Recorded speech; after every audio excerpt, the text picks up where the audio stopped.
Una giornata importante oggi per la scuola agrigentina con la visita del maggiore responsabile siciliano. Ecco, con quali obiettivi e quali prospettive?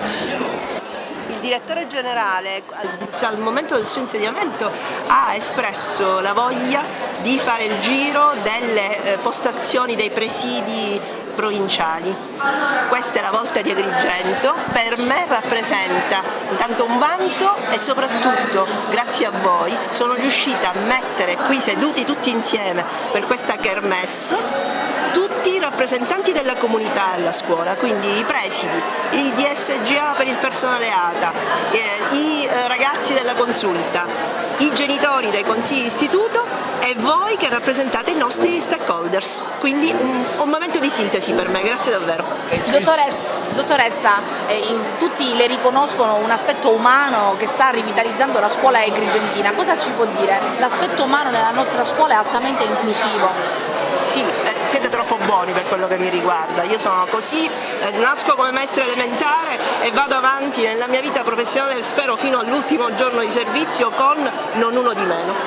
Grazie. Le iscrizioni si sono terminate da qualche giorno e cosa ci può dare un dato su come sono andate? In questo momento i nostri dirigenti scolastici proprio entro lunedì dovranno comunicare all'USR i dati di iscrizioni. Pare proprio che tenga, c'è una notevole deflessione per quanto riguarda il secondo grado, cerchiamo di salvare tutti, però questo è un trend nazionale a cui veramente con difficoltà ci sottrarremo. Breve bilancio della sua permanenza ad Agrigento, che idea si è fatta della nostra scuola nel nostro territorio?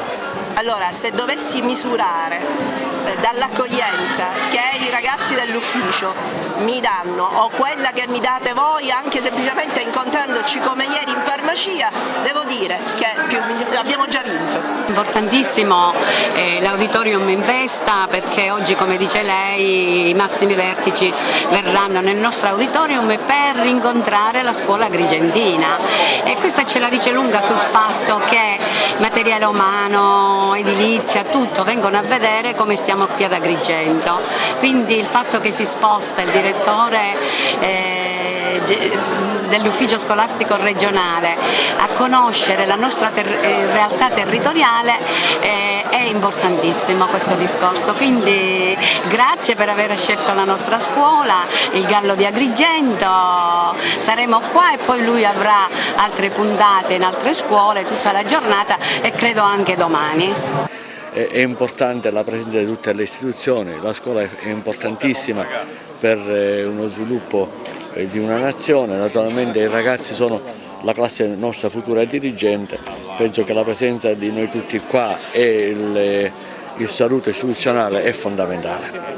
Un comparto scolastico vivissimo, ricchissimo, in realtà i numeri della rete scolastica siciliana sono importanti, quindi da un certo punto di vista a volte questo può rappresentare qualche difficoltà, però la gestione di un sistema così complesso, ma il lato positivo è che una comunità così grande è una comunità ricca da tutti i punti di vista. L'offerta formativa è un'offerta formativa adeguata, ricca, che risponde alle esigenze del territorio e quindi le scuole sono al centro di una comunità ricchissima, quindi questo è il mio compito, è cercare di valorizzare e dare visibilità a quello che la scuola fa. Questo è un territorio ricchissimo, importante dal punto di vista archeologico, storico, quindi diciamo ha tutti gli elementi per essere valorizzato opportunamente, senza considerare l'aspetto turistico, quindi le scuole questo fanno. Oggi io incontrerò istituti alberghieri, istituti di ogni tipo, qui c'erano rappresentazioni sportive, musicali, questo è quello che rende la scuola ricca, che poi restituisce al territorio questi talenti, quindi insomma, questa è una ragione per cui sono qui oggi. Cosa avrebbe bisogno oggi in più la scuola per avere quella marcia in più e collegarsi anche al mondo del lavoro, invece di spesso molti giovani studenti vanno al nord purtroppo per la nostra isola? Diciamo è proprio il compito della scuola è allinearsi anche alle richieste del territorio, quindi quello che cerchiamo di fare, che cercheremo di fare è anche allineare l'offerta formativa e fare quelle curvature che servono per rispondere alle esigenze del territorio, quindi laddove serve il turismo aumentare l'offerta per il turismo, l'offerta alberghiera, gli agrari, quindi è questo il tentativo che dovremo fare.